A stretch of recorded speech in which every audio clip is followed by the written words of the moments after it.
The prairie lay under a veil of pale copper twilight, wind pressing through the old ranch gate with a sigh like memory. Margaret Hale stood on the porch, her hand brushing the revolver at her hip, the reflex of someone long accustomed to silence. For 4 years, this door had opened only to dust and loneliness. But tonight, 2 figures halted beneath its frame, a man with weary, unyielding eyes and a child clutching a worn-out doll. They carried trail dust and perhaps a story untold. Margaret frowned slightly. For the first time in years, she wondered if the quiet peace of this place was about to change. The knock came just as the sky drained its last light from the red-dusted fields. Not hurried, not urgent, only steady and measured, like the hand of a man long accustomed to waiting. In the silence of the timber ranch house, the sound echoed louder than the wind threading through the cracks in the boards. Margaret Hale sat near the hearth, stitching an old dress with coarse thread, and lifted her head. Her hand froze midway, the thread curling lightly around her finger. Nearly 4 years had passed since anyone had rapped on her door, least of all at dusk. She exhaled softly, laid the needle down upon the table, and rose. Her steps carried weight, but were careful still, the steps of a woman who had learned to live alone across a land so wide it turned solitude into a constant companion. By the door, her late husband's revolver still stood in the corner. Margaret didn't need to look to know exactly where it was. Her hand brushed the worn wooden grip, more out of habit than intent, only to remind herself she had something to hold should trouble break through. Then she turned the latch and pulled hard. A dim shaft of lamplight spilled across the porch. Outside, a man stood silent, his weathered face half hidden beneath the brim of an old hat. His long coat carried a veil of trail dust, his boots cracked with miles. He was no passerby seeking water. He bore the air of someone who had come far and had chosen, perhaps, a place to stop. Behind him lingered a girl, no more than 10. She held to one side, clutching a ragged cloth doll missing an eye, its seams stitched shut with dark thread. Her hair was braided plain, wisps escaping to lash in the wind. Her wide eyes fixed on Margaret, not in fear, but with a cautious kind of hoping. Margaret stilled. Light fell across all 3 faces, binding them in a silence that felt stranger than words. The man removed his hat, his voice low and hoarse but firm. "My name's Thomas Avery. This here's my daughter, Clara. We're only asking a place to rest the night. If it's no trouble, I'll take the barn." Margaret kept her voice even. "Few folks come this way. Where are you from?" Thomas met her gaze. His eyes carried no cunning, only the hard-set steadiness of a man who had borne more than he ever said aloud. "From the south. Been riding many days." Clara pressed closer to her father's coat, doll pinned tight against her chest. In her look, Margaret caught something like a wordless plea, not the desperate kind, but the fear that if she blinked, the chance of shelter might vanish. Margaret's fingers tightened against the frame. In her mind rose the old warning: close the door, turn back to the fire, let the night take whoever wandered by. Living alone meant shutting the world out, for every open door carried danger. But then Clara lifted her eyes.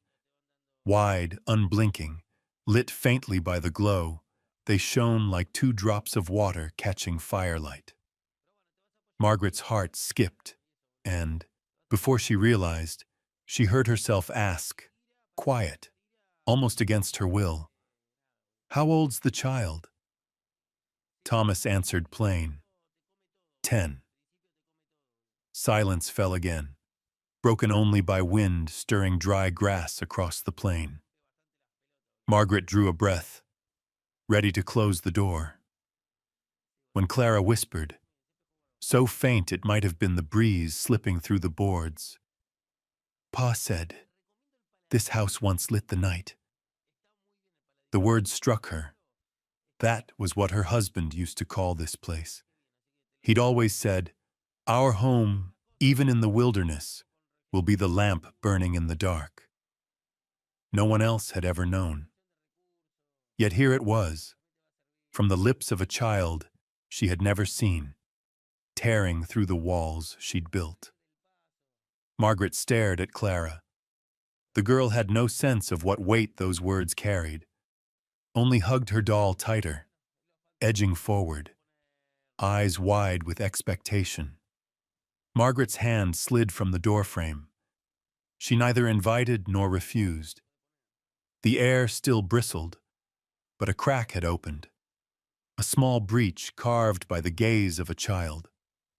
Thomas stood silent, as though he knew the answer no longer lay in his own words, but in the look that passed between the two women, one grown and guarded, the other young and waiting, each from a different shore of loneliness. Margaret turned, stepping back into the house, but left the door ajar. Firelight cast long shadows across the wall, while the wind carried the dry scent of the plains through the porch. In that suspended moment, 3 lives stood at the threshold. A widow sealed in silence, a weather-worn man of few words, and a girl clutching a ruined doll, all balanced at the edge of a door not yet closed. This ranch had once known clamor. In the days when her husband still lived, the air rang with the rasp of saws, the hammer's beat, the easy laughter of travelers stopping by for a dipper of water. But since the day Benjamin fell in Tombstone, all sound had withered away. What remained was the wind, the groaning of timber doors, and the echo of her own footsteps circling like a ghost. Margaret had not been born for hardness. Once that she had been a girl quick to smile, fond of tending flowers and setting her hands to embroidery. Benjamin had brought her out here to the frontier with a promise, to build a home lit like a lantern in the dark for the two of them. For a few short years, the promise held true. The first harvests, the meals heavy with sweat and hope, the nights spent listening to the crickets sing across the barren land. Then came that one evening. Benjamin stepped out with bare hands, going to save the town's seed grain in its hour of thirst. By nightfall, they carried him home cold and still. No gun in hand, no chance to fight back, only dust clinging to his mouth and a wound across his chest. The town named him a hero. She was left with nothing. From then on, Margaret never again sat with needle and thread beneath the porch. Her fingers, once nimble with stitches, stiffened around the grip of a revolver. Each morning she endured another day. Each night she lit a lamp, not to guide another soul home, but to remind herself, as long as that flame burned, she was still breathing. At times she thought of leaving, of going back east where distant kin remained.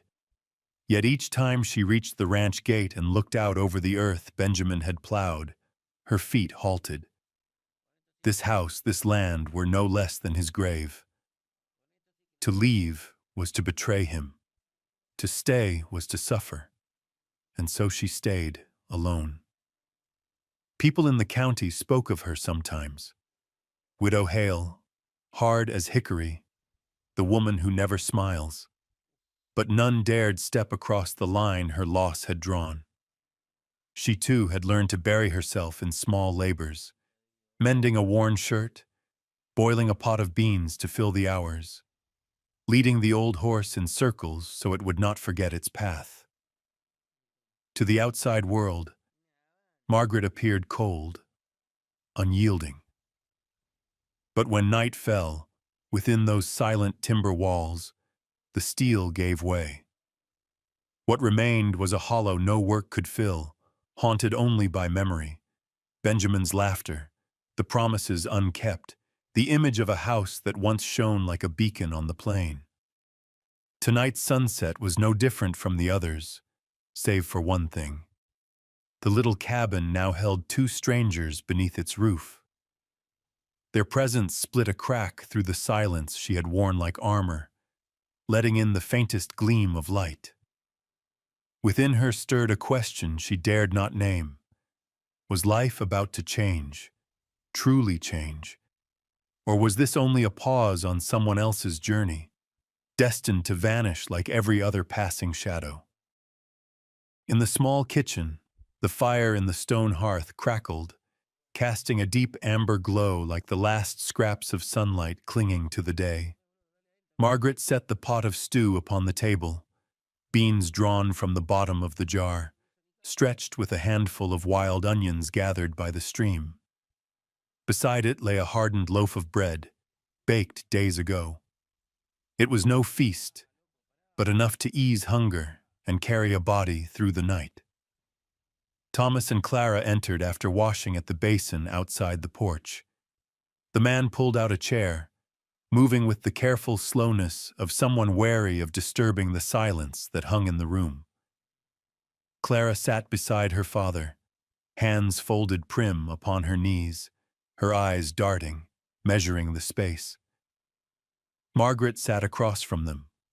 She was used to eating alone, and the simple fact of another face at the table made her palms sweat. She disguised it by taking up the ladle, filling bowls.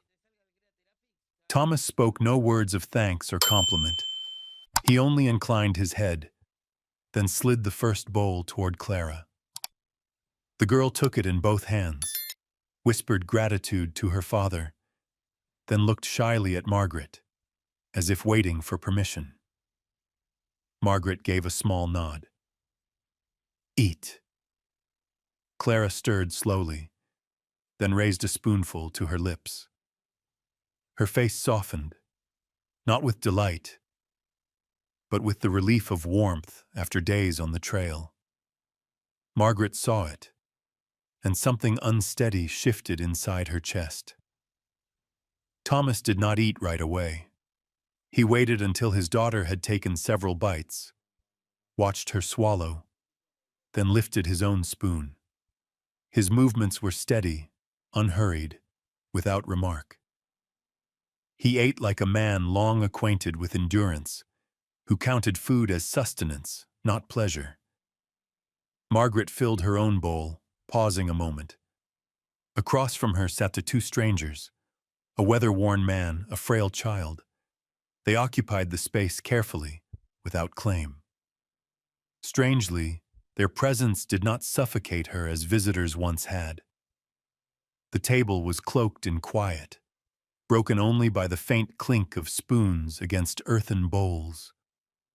Firelight painted restless shadows across the wooden walls, turning the grain of old timber into the backdrop of a quiet scene. Clara finished half her stew, then looked up at her father. He gave a slight nod, an unspoken signal. She continued eating, this time with less hesitation. Margaret noticed. Through the whole meal, Thomas never served himself first. He made certain the child was fed, only afterward taking his share. In that moment, Margaret's chest ached. She remembered Benjamin, how he too had always given her the meat when it was scarce, keeping only bread and greens for himself. The memory burned, and she bent her head quickly, hiding her eyes. The meal went on in silence. Yet this silence was not the same suffocating emptiness she had borne for years. It lay over them like a blanket, drawing warmth into the four walls. Margaret placed the bread in the center. Clara glanced to her father. Thomas broke a small piece for her, then took his own. Margaret spoke then, almost without meaning to. The bread's gone hard, being kept too long. Her voice rasped from disuse, tinged with something like apology. Thomas lifted his gaze, gave a single nod in answer. Clara chewed her piece without complaint. When the girl finished, she laid her spoon down neatly and folded her hands again, her eyes straying once more to Margaret. This time, they carried less tension, almost as if testing a thread of familiarity. Margaret met the look, and her heart softened. She gave the faintest nod, and to her own surprise, her lips curved, an almost smile, thin and unpracticed. The fire crackled, as though it too approved of the fragile shift. Thomas had said little, only a few quiet reminders for Clara to eat slow, to drink water. His silence did not crowd the room. His presence was steady as earth itself, firm but never pressing. When the last bowl was cleared, Margaret gathered them to wash. Clara rose quickly, eager to help, then faltered, glancing at her father. Thomas shook his head, laying a hand on her shoulder, a silent sit down. Margaret caught it and spoke gently. "Tomorrow you may help me gather the eggs. Tonight, you rest." Clara nodded, eyes brightening faintly, as though she had been handed a place of belonging. Night thickened beyond the porch, shadows pressing against the windows. Within, the firelight and the sound of 3 steady breaths mingled in quiet harmony. None spoke it aloud, yet all knew the solitude of this house had cracked, if only a little. Through the plainest of suppers, something had shifted. Not trust, not yet, but the first warmth had returned. When all was done, Margaret sat near the hearth once more. Before her, Clara nestled close to her father, the worn doll cradled in her arms, her eyelids fluttering shut in dreams. Thomas leaned back in his chair, one hand still resting near his child's shoulder, as unmoving and solid as stone. Margaret watched them, a strange mixture of distance and closeness stirring within her. For the first time in years, she did not hear only the silence of her own breath. She heard theirs, measured, gentle, woven with the pop and hiss of burning wood. And she knew, tonight, this house was no longer the same. From that change rose a question, quiet and insistent. Would they be gone by dawn, or would they linger longer? The first light of morning spilled over Sagebrush Creek like a ribbon of thin honey. Gone was the heavy red of last night's dusk. In its place came a tender gold, threading through the gaps of timber, painting shifting squares of light across the cracked earth floor. Margaret rose as always, before the day had properly begun. A woman alone seldom lingered in sleep, no matter how long the night. She stoked the fire, poured water into the pot, her hands moving in patterns too deeply etched to forget. Yet this morning carried sounds her house had not known in years. Heavy footfalls of a man, the faint scrape of chairs shifting. Looking up, she saw Thomas step onto the porch, a hammer in hand, and a bundle of weathered planks gathered from the scrap pile by the barn. He did not greet her nor ask permission, but neither did he seem intrusive. He carried the air of one who knew where to begin and set himself only to what was needful. Margaret almost called out, "You needn't trouble yourself." But the words dried in her throat. She knew too well the southern fence had been failing for years, posts shuddering with each strong wind. Since Benjamin's death, no hand had stood there to mend it. She stayed silent, letting the man walk out into the yard. Clara followed soon after. She left her rag doll on the table and skipped toward the henhouse. The flock startled at first, flapping and squawking at the stranger, but soon the younger birds crept back in curiosity. Clara's laughter rang out clear as spring water on stone. Margaret froze, drying her hands against her apron. That sound, laughter of a child, had not lived in this yard for years. Since the day Benjamin was carried home, silence and wind alone had filled the air. Now that small voice poured into the space like a bird returning after long absence. She stepped nearer the window. From there she could see the yard entire. Thomas bent to his work, shoulders broad beneath a faded shirt, each swing of the hammer slow and sure. He worked without noise or flourish, not patching as a guest might, but repairing as if the fence were his own. Clara darted in circles, her little shoes kicking up dust, hair loosed from its braid. She reached toward the hens, shrieking with delight, when the old rooster pecked at her hem. The sound struck Margaret's heart, strange and familiar at once, sharp enough to sting her eyes. In that instant, she felt it. Something was shifting. The ranch was no longer only a place of endurance. The air itself had changed its tone, from hoarse and sorrowful to something bright, fragile but real.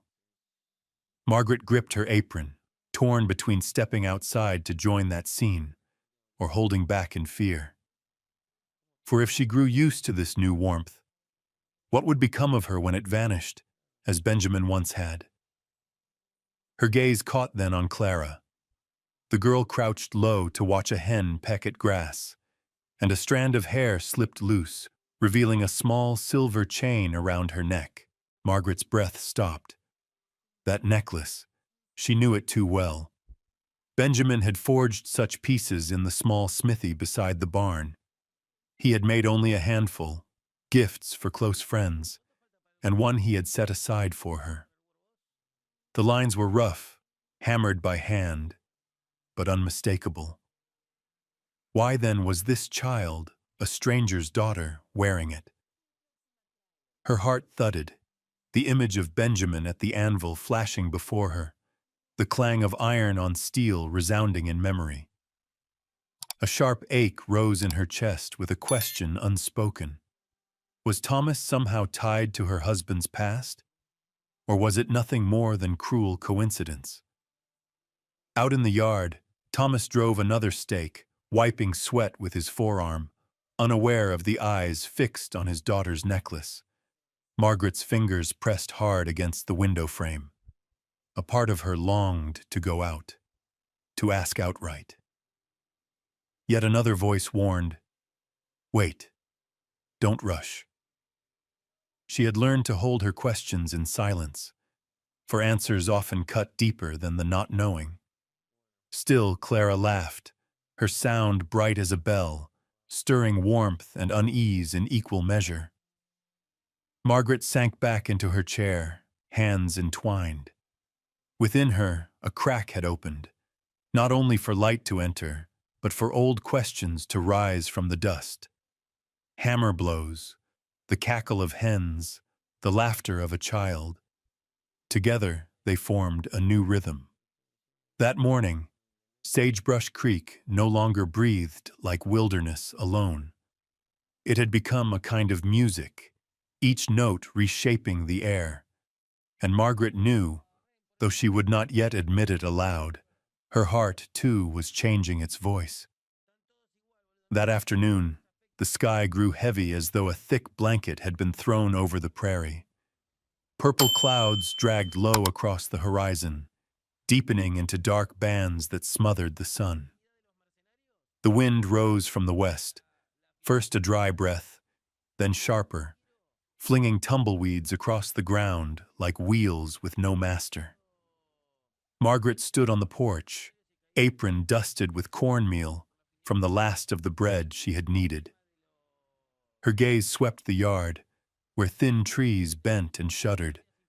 The gentleness of morning had gone. The sky pressed downward, as if it meant to pin the earth beneath its weight. From the cattle shed came a shrill, grating cry. Margaret frowned.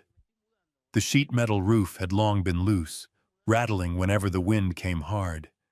But today the sound was different, urgent, insistent, a warning. Thomas turned from the fence line where he had just driven the last post. Dust clung to his gloves, the hammer still in hand. Seeing Margaret hurry toward the shed, he cast the tool aside and strode after her in long, sure steps. "It won't hold," Margaret called above the wind. "Another gust, and the roof will tear free." Thomas narrowed his eyes against the dimming light. The tin sheets shuddered, clanging, a rusted edge flashing each time the wind yanked. One piece had already wrenched loose, flapping like it meant to break away. He nodded once. "We'll brace it now." No further words were needed. Together they ran, their movements urgent, unthinking of the strangeness still between them. Margaret dragged a wooden ladder from the wall. Thomas looped a coil of rope over his shoulder. Their actions fell into rhythm, born of necessity rather than trust. By the time the ladder leaned against the shed, the air was thick with grit. A curtain of dust whipped into frenzy. Cattle bellowed, stamping in their stalls, and the old horses struck the ground with their hooves. The unease of the animals only sharpened the tension. "I'll go first," Thomas said, firm, not loud, but carrying above the gale. Margaret hesitated, then nodded. "I'll follow. I know where the rot lies." Thomas climbed, the ladder shivering under his weight, but his stride steady. Margaret held the base until he reached the roof, then began to follow, skirts snapping against her legs, hair torn from its knot. Her eyes, though, were resolute, the same eyes that had faced years of wind and dust alone. At the top she crouched, one hand bracing, the other pointing to the gap. "There, the weakest seam. Fasten it first." Thomas set to work, looping rope, hammer striking nail.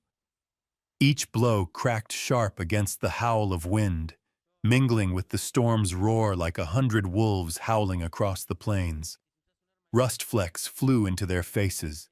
The roof trembled beneath them. Margaret moved along the beam, knees bent, palms pressed hard against the rising sheet. The gale lashed her, grit biting her lips, but she clung as though holding life itself. Then a sudden squall tore through. The ladder groaned, rattling loose. Margaret swayed, her balance faltering, heart leaping to her throat. Thomas reached without thought, seizing her arm. In that heartbeat, their eyes met. Margaret's were shadowed, half fear, half defiance. His were steady, locked to hers, carrying a silent vow. "I won't let you fall." She gave a slight nod, then turned back to the task. He released her, returned to the hammer. The work dragged on in breathless strain. Two strangers, bound not by choice but by storm, sharing each strike, each gust, each trembling board. Nature itself seemed the adversary, testing whether they could stand together on the same line. Below, Clara clutched her rag doll, eyes wide, hair whipping. She pressed her hands tight, lips moving in prayer the wind devoured. Yet her gaze never wavered from the roof. Margaret felt her heart pounding, not only with the storm's fury, but with the weight of the man working beside her. For years she had braced herself alone against wind and darkness. Now another set of hands gripped the roof. Another shoulder took the gale. The feeling was strange, unsettling, and stirring. At last, after near half an hour, thunder rumbled in the distance, clouds sinking darker still. But the weakest sheets were bound down. Thomas drove the last nail with a ringing blow, sharp and final. He sagged back, sweat streaked with rust across his brow. Margaret loosed her grip, arms trembling. The wind still howled, but the shed held steady. They lay side by side on the hot boards of the roof, lungs heaving, backs pressed against the wood. Below, Clara sank to her knees, clutching her doll, relief washing over her small face. Margaret turned her head. Thomas did the same. No words passed, but something had been proven. They could bear a storm together, though they had barely met. The storm had not yet struck, but already they had endured its first trial, a test laid by the land itself, as if the plains wished to know whether these two strangers had strength enough to share its fury. The wind howled through the gaps of the shed roof, carrying with it the strange chill of the storm rolling in. The sky had turned a bruised gray-purple, thick as damp cloth thrown over the prairie. Margaret Hale stood upon the old beam, her hands clamped tight to a quivering board, her heart racing with every gust. The air reeked of dry straw, wet earth, and the tang of rusted nails, familiar scents, yet sharpened now with threat. Beside her, Thomas Avery climbed the roof, shoulders drawn taut, his gaze steady on each of Margaret's movements. He spoke little, giving only a nod when handing her another nail or a crease of his brow when she edged too near the rim.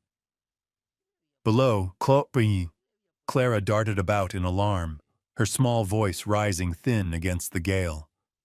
"Pa, the roof's flying away!"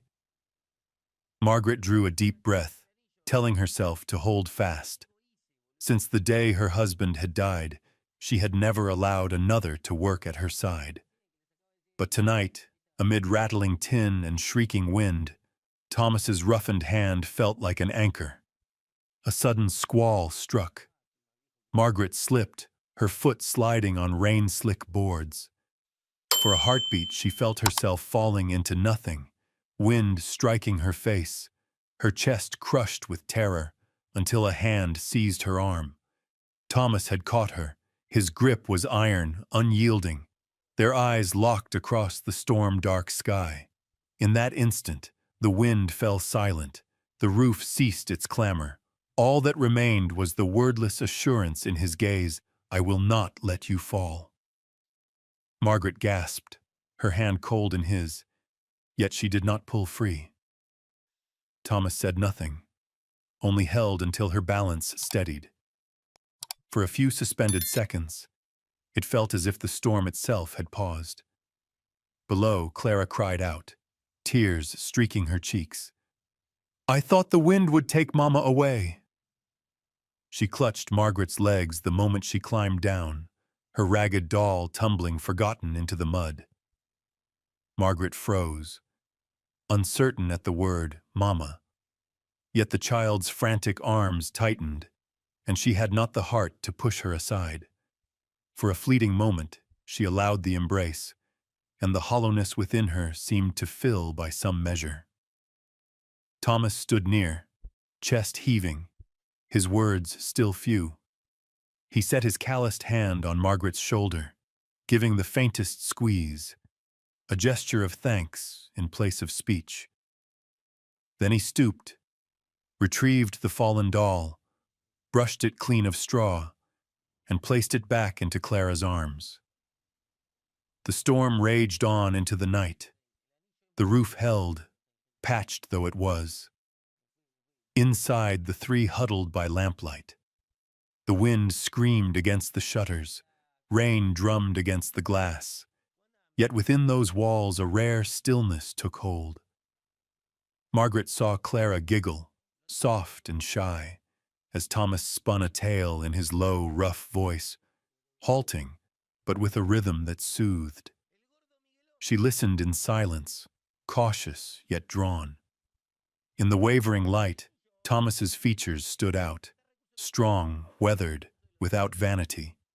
He was like a great stone, not beautiful, but a thing to lean against when storms bore down. When the gale eased at last, Margaret stepped outside to survey the damage. The yard lay strewn with broken timbers, earth sodden with rain. Among the debris, Thomas bent and lifted a rotted plank, turning it in the thin moonlight. Etched faintly into the wood were letters, an M entwined with a J. Margaret froze, color draining from her face. It was the mark her husband had once carved into the ranch gate, their private emblem, a promise of belonging. She had thought it buried with him. Thomas looked up, met her eyes. He asked nothing, only wiped the mud from the carving and held the plank out to her. In that moment, a door to memory swung wide, Benjamin's laughter echoing by the porch, his hands cutting those letters into the wood as he spoke of a home to last. Margaret's fingers trembled as she took it. She could not fathom why Thomas had found it, or why fate had brought this man and his child to her door. But doubt churned within her, tangled with something deeper, as though destiny itself meant to speak. Clara ran up then, clutching Margaret's leg, eyes wide with innocence. "Why keep it, Mama? Does it mean something?" The simple question pierced like a blade. Margaret gave no answer, only stroked the child's hair. Thomas watched her long, then turned aside, granting her silence. That night Margaret lay sleepless. The storm outside had passed, but within her a new storm had begun, one carried not by wind but by memory, and a question yet unanswered. When Margaret's hand brushed the thick dust along the bookshelf, a loose panel gave way. Behind it, pressed between old Bibles and brittle pages yellowed with time, lay a folded envelope, its corners worn as though waiting long to be opened. Her heart jolted, and the hand so used to the hardness of a revolver quivered faintly at the sight of the familiar script. To Margaret, from Benjamin. She sank into a chair, breath caught, her eyes tracing the words in the fading light of day. If ever I do not return, may you keep the fire in your heart. Do not close the door against a knock, for it may be the one who brings you a new light. Do not let the darkness swallow you, Margaret. I pray that, even if I am gone, you will not be alone. Benjamin's name at the end struck her chest like a carved mark that never fades. The ache of loss, long shuttered, opened again. Yet with it came a strange warmth. It was as though Benjamin had foreseen her path, looking beyond his own death to leave this plea. That one day, when someone knocked, Margaret would open the door instead of barring it. The letter trembled in her hands, half farewell, half permission, for the footsteps of strangers now inside her life. She laid it upon her knee, her gaze fixed on that last line where Benjamin had signed. His name pierced her like a needle pressed to the softest part of her soul. Since his passing, she had trained herself not to speak it aloud, whispering it only in midnight prayers, so the grief would not break her before Clara's eyes. But here it was, bold on the page, strong and tender, as if his breath still lingered in the room. Memories rushed back. Winter mornings when Benjamin returned from hunting, boots caked in snow, breath white in the air, yet arms filled with kindling for the fire. The long hours he spent forging a silver trinket for her, bending each curve as though shaping a charm to ward her life. The sound of his laughter in the stable, the rough, warm hand holding hers through the lean seasons of planting. Now all of it lay inside a thin envelope. A part of her wanted to fold it away again, to hide it as she had hidden her heart these years. But each line of Benjamin's hand pulled her back, forced her to face the truth. He had not wished her to remain forever bound in widow's cold silence, nor wanted Clara to grow within a house steeped only in wind and the ashes of the past. Margaret's fingers stroked the edge of the paper, as though touching his hand once more. Tears fell, not the suffocating grief of the early days, but tears mingled with gratitude and with confusion. For she realized that in these recent days, Thomas and little Clara had unwittingly fulfilled Benjamin's wish. They had carried warmth back into a house that had known only silence. The thought clenched her heart. Had Benjamin glimpsed this future? Was it chance that strangers arrived, or some working of fate? Thomas was not Benjamin. He was quieter, edged with mystery that made her wary. Yet his hand, gripping hers on the roof, had been steady as iron, echoing an old trust. And Clara's laughter in the yard felt like an answer to Benjamin's plea, that she not be alone.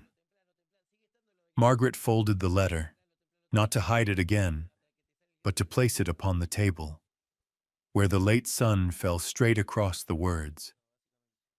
She wanted it there, to see each day, to remember that Benjamin himself had granted her leave to open the door once more. That night, after Clara slept, Margaret sat by the lamplight alone. Her fingers traced the paper's edge. Her heart pulled between guilt and release. Guilt, for even thinking of moving forward, felt like a betrayal of memory. Yet release because Benjamin's own words had cut the chain that bound her. The wind hissed against the window still, but the room seemed less cold. And for the first time in years, Margaret whispered Benjamin's name not with strangled sorrow, but with the quiet faith that he was watching, and that he consented for her to live on, even if the path ahead carried the shadow of another man. The oil lamp still flickered on the wooden table when Margaret's hand brushed against a second envelope, wedged tight between brittle pages. The paper was old, its seal darkened as though stained by sweat and dust of the trail. She opened it with trembling hands, and the first lines made her heart stop. If one day I do not return, seek out Avery. He knows everything, and he owes me a life. Benjamin, that name, Avery, burned like a brand in the silence. Margaret sat rigid, breath shallow, the room closing in around her. A name unknown, yet weighted heavy with a secret Benjamin had never spoken. A life owed, a promise left in her keeping. Outside, the wind moaned through the cracks, carrying cold into her bones. Margaret clutched the letter, her eyes drawn toward the small room where Thomas and Clara slept. The memory of Thomas's gaze, steady, weathered, rose to meet her. From the first night, he had never felt like a wanderer by chance. His presence carried the shape of something placed, at the right time in the right place. And now, Benjamin's words revealed a missing piece. Avery. Could it be? Margaret rose slowly, her legs heavy with the weight of an unspoken truth. She did not sleep that night, and when dawn split the sky, she stepped into the yard where Thomas was building the morning fire. Thomas? Her voice was hoarse, halting. Avery, do you know that name? In that instant, Thomas's face hardened, his hand stilling over the wood he stacked. He lifted his head, eyes pale gray, the firelight mirrored in their depths as though reaching into hers. Margaret needed no answer. She saw it in his gaze. He gave a slow nod. Avery was my father. The air itself seemed to halt. Margaret clutched her apron, steadying her hands.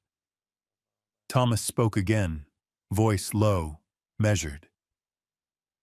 My father told me, years ago, he nearly lost his life in a skirmish with border raiders. If not for the man who stepped in front of him, he would never have come home. That man's name was Benjamin. Margaret's mind reeled. Everything she had held inside, Benjamin's memory, her grief, the sudden arrival of Thomas, now ran together in a current too strong to deny. My father lived with that debt, Thomas continued. He swore that if the chance ever came, our family must repay it. I did not come here by accident, Margaret. I came to honor his vow. She stood in silence, heart pounding. Benjamin's name now reached beyond her own memory, binding two families with an invisible cord. And Thomas, the man whose presence steadied her, carried not only himself, but the weight of an old promise. She did not know whether to weep or smile. Part of her trembled with relief. Benjamin had not died in vain. His sacrifice still lived, carried forward in loyalty, in the son of a man he once saved.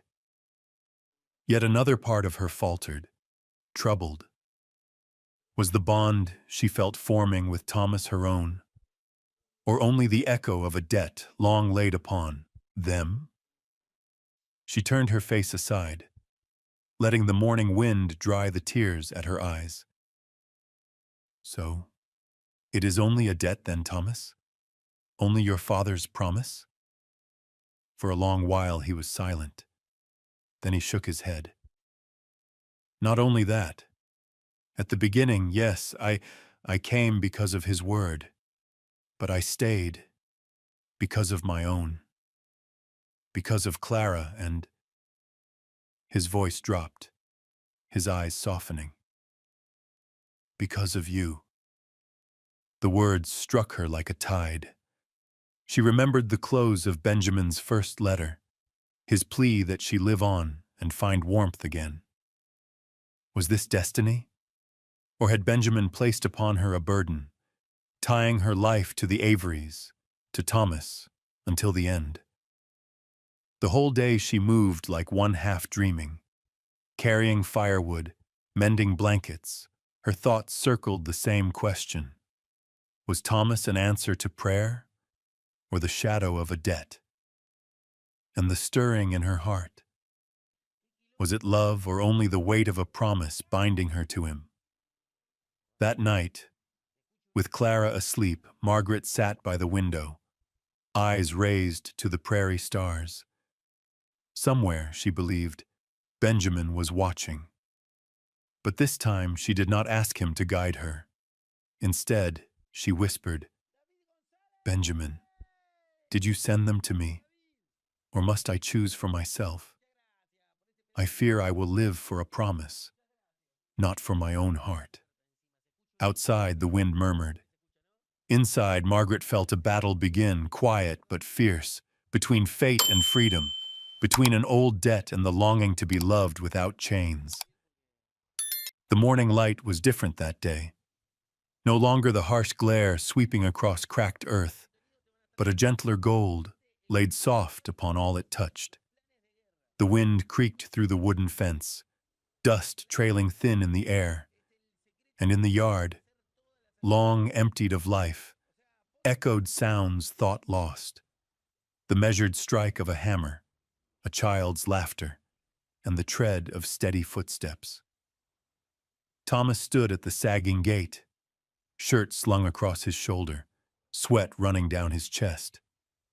Each swing of his hammer was firm, decisive, as if driving a heartbeat back into the land. From the porch, Margaret watched, dish towel clutched in her hands. Every blow seemed to breathe life into timber she had believed too far gone. Since Benjamin's death, she had thought no one strong or patient enough to raise the rotting beams. Yet here was a stranger, restoring ruin into rhythm. Clara crouched near the trough, small fingers fumbling at milking under Thomas's grave but patient guidance. The cows, once restless, now stood calm, as if soothed by his rough, steady hands. The milk dripped into the bucket in a slow, even rhythm, joined by Clara's delighted laughter. In the kitchen, Margaret stoked the fire, the smell of dough and butter filling the air. She had long since lost joy in cooking, going through the motions only to pass the days. But this morning her hands found eagerness again, kneading as though reaching back to old memories.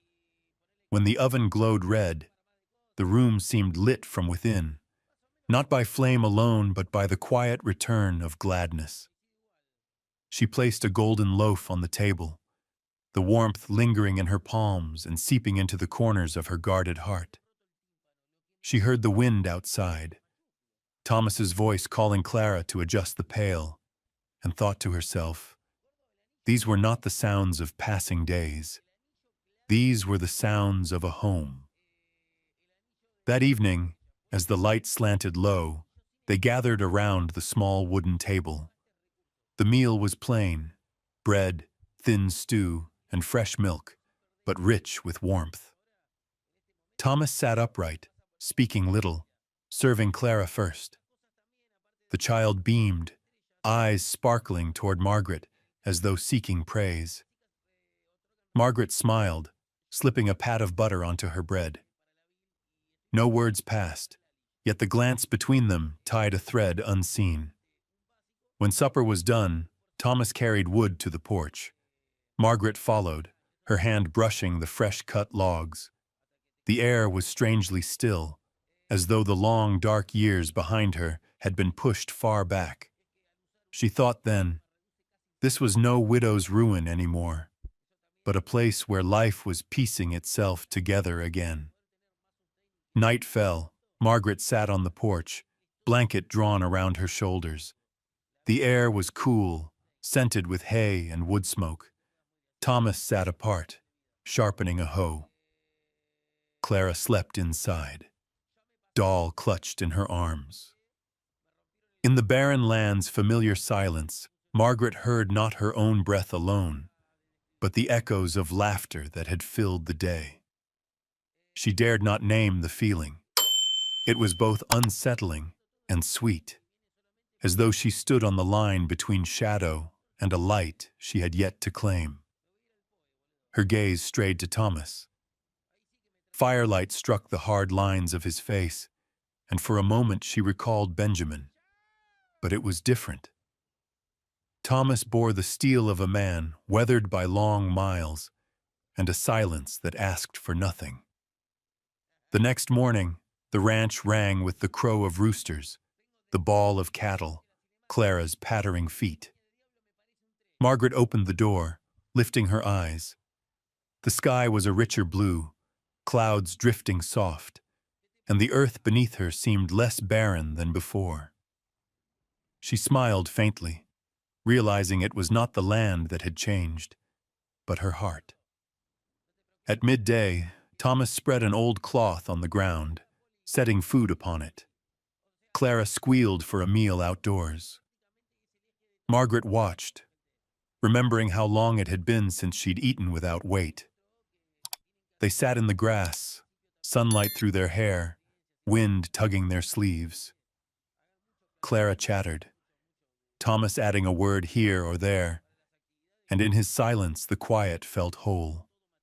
When dusk fell, casting the house in red, Margaret sat motionless.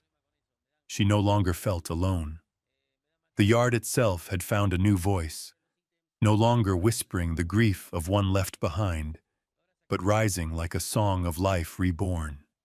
And within her heart, a small but steady voice spoke. Perhaps this was no longer a place of passing. Perhaps it was a place to remain. That evening, the sun hung low over the Dragoon Range, its red light slicing across the cracked fields.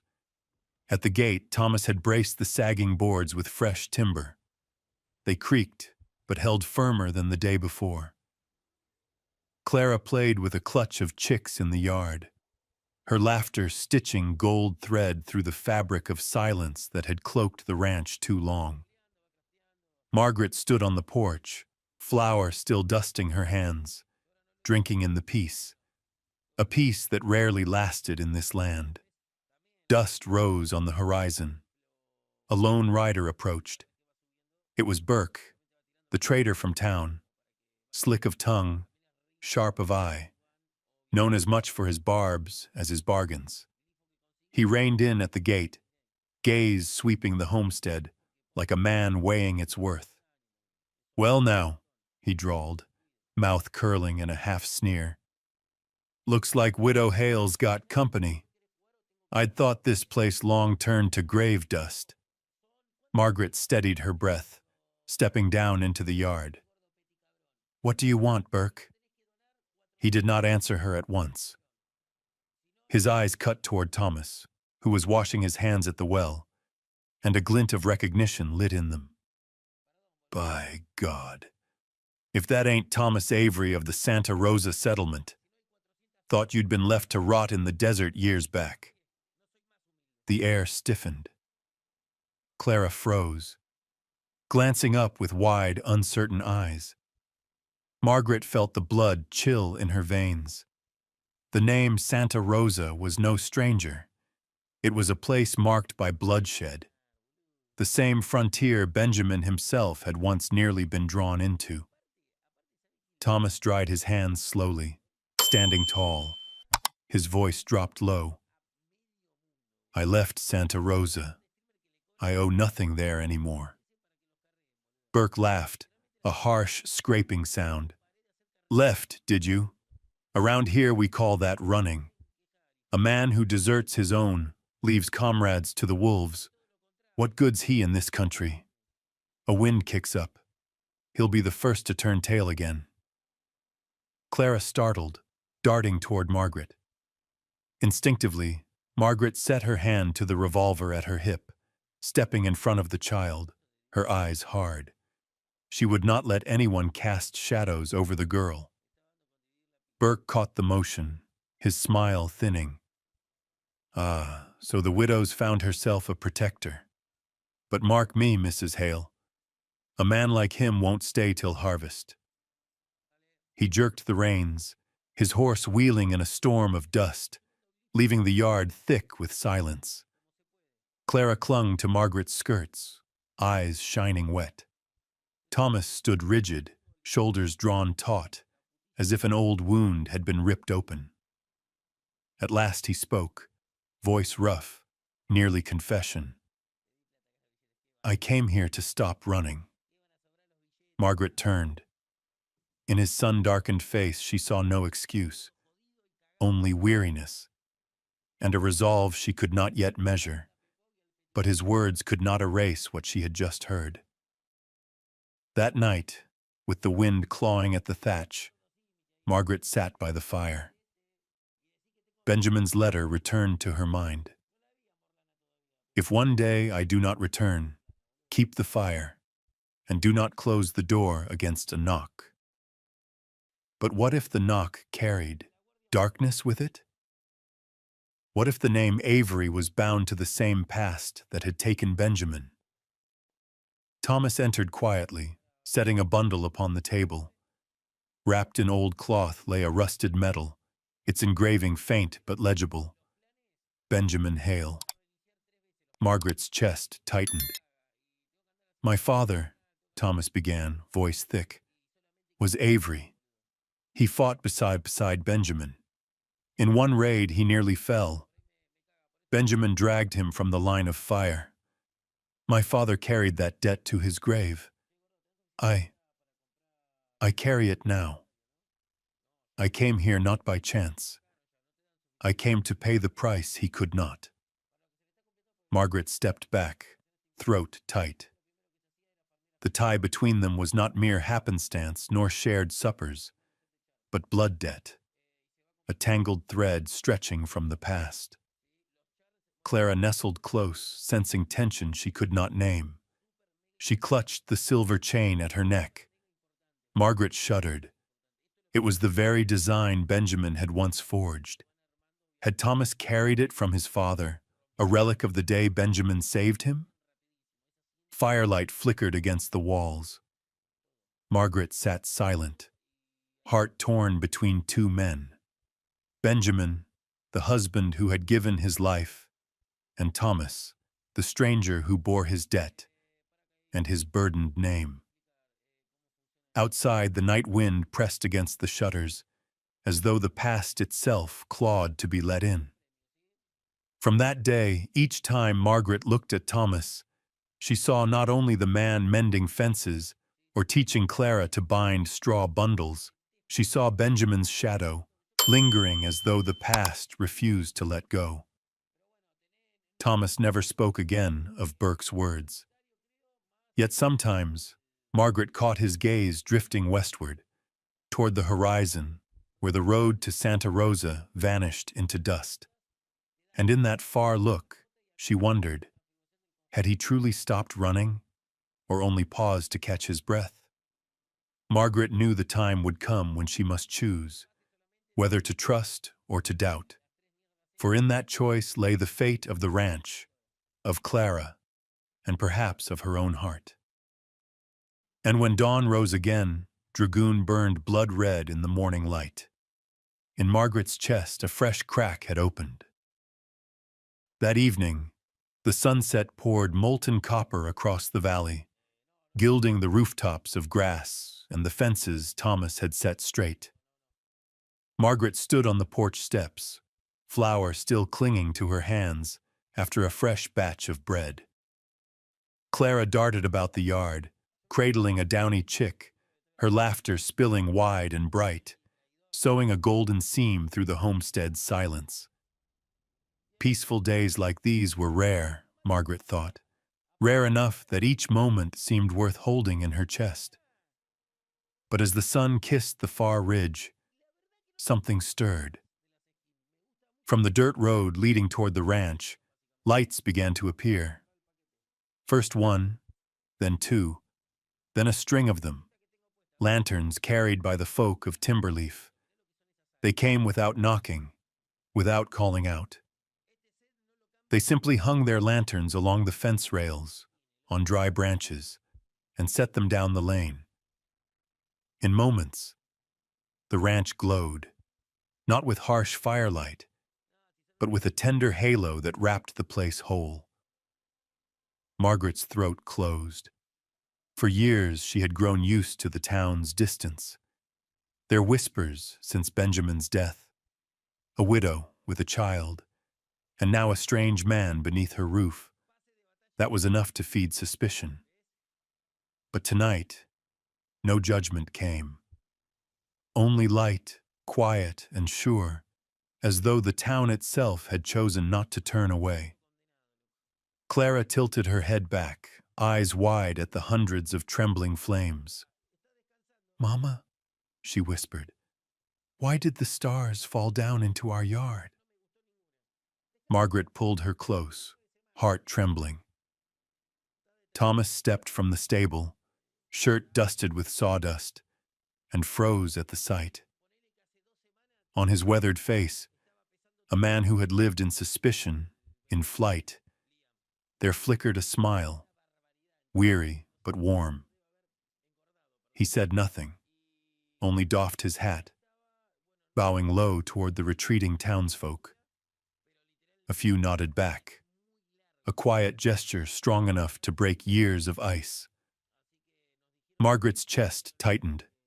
For so long, she had relied only on her own thin hands to keep the house from crumbling.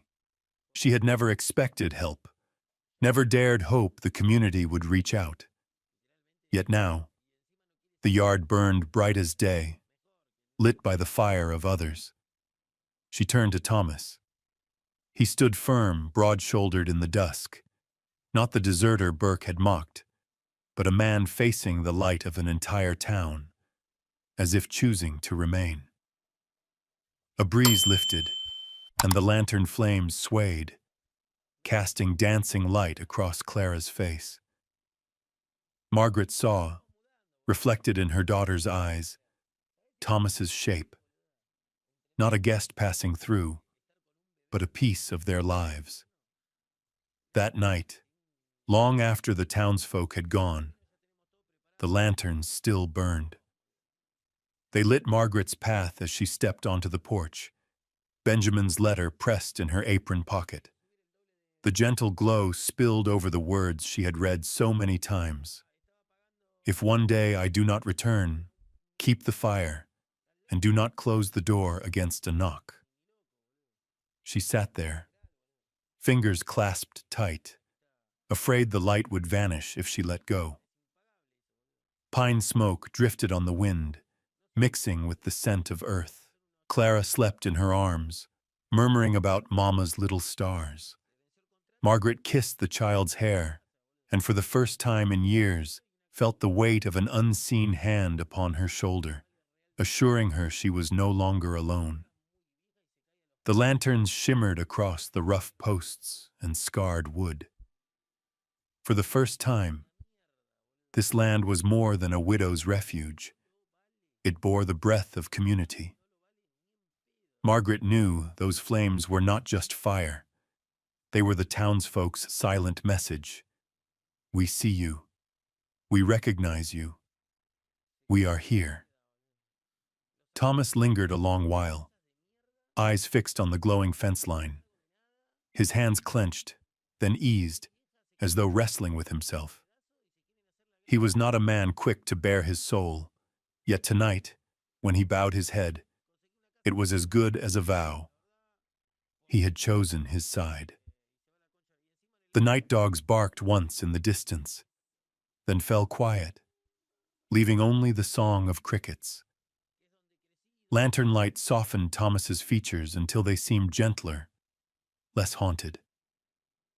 Margaret thought of Benjamin, of the letter he had left her. Do not close the door against the one who knocks. For years, she had read that as a plea for kindness.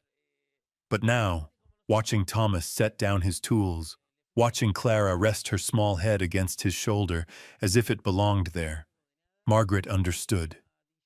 Benjamin had wanted her to live again, not just survive. The lanterns burned till midnight.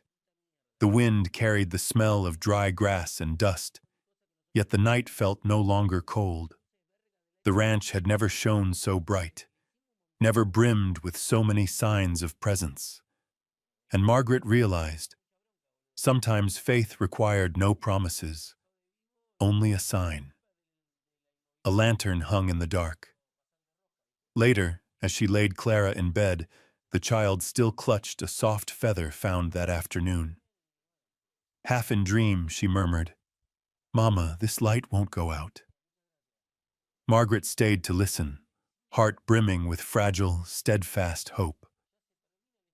In the next room, Thomas pulled a blanket over his cot. Before closing his eyes, he glanced once more at the lanterns still glowing through the window. And perhaps for the first time in years, he let himself think the word home. So it was that the light of Timberleaf did more than scatter a night's darkness. It lit in 3 weary souls, a widow, a child, and a wanderer, the belief that life still had room to begin again, even after loss.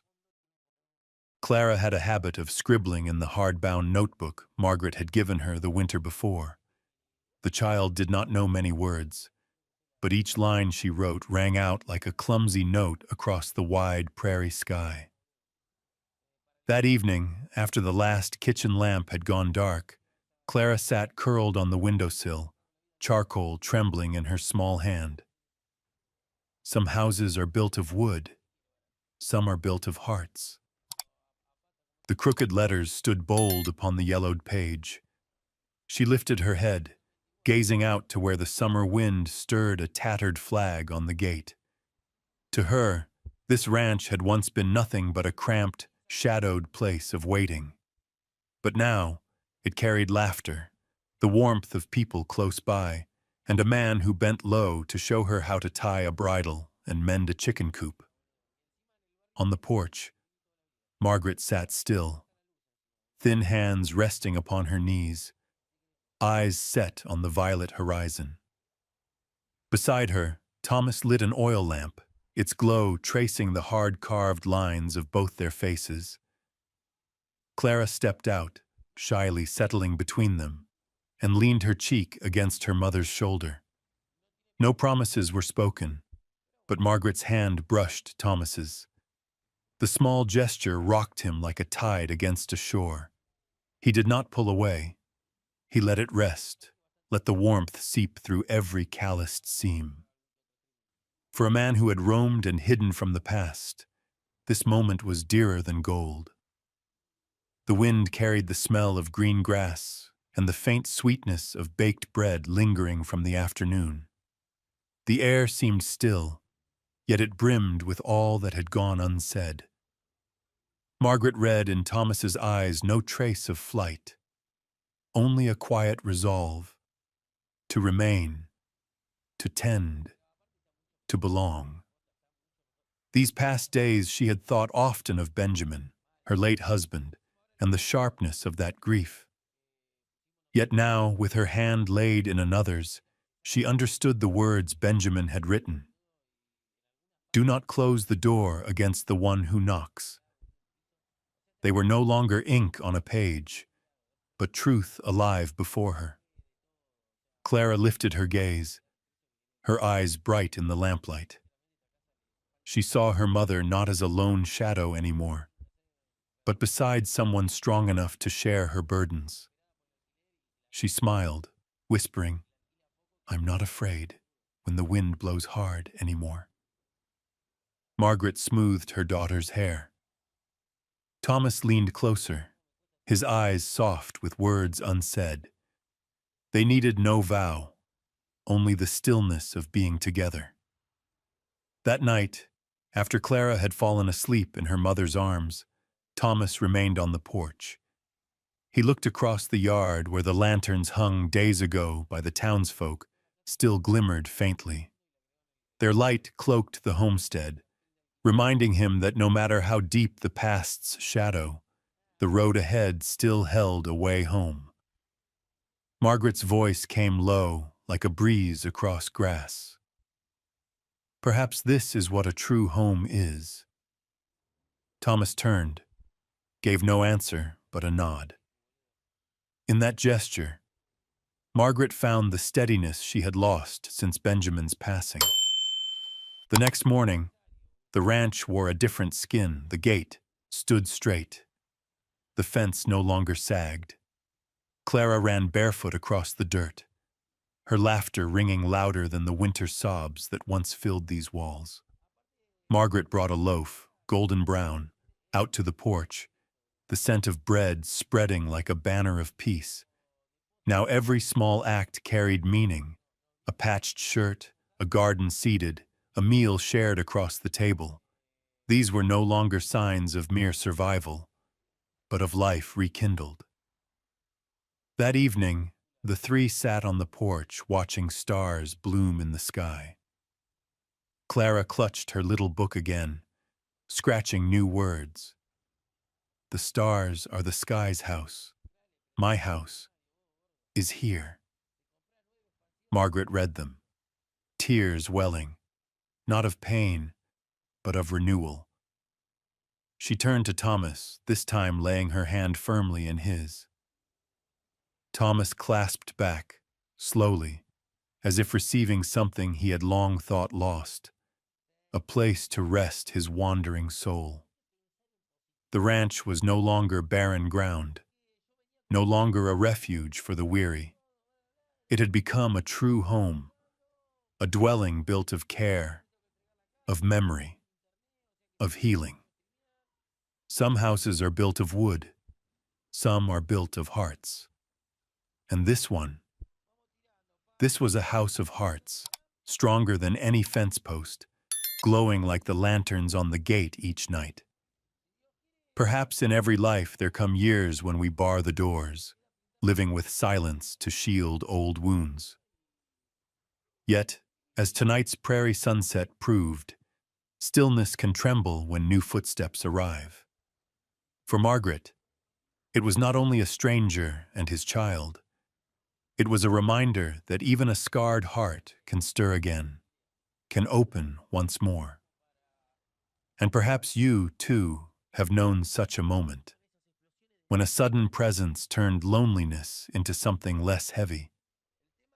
If this story has touched your memory or your spirit, share your thoughts in the comments below. We'd be honored to hear from your own journey. If you've found meaning in tales like this, full of humanity and renewal, please like, subscribe, and ring the bell. so you can ride with us into the next story the frontier still has to tell.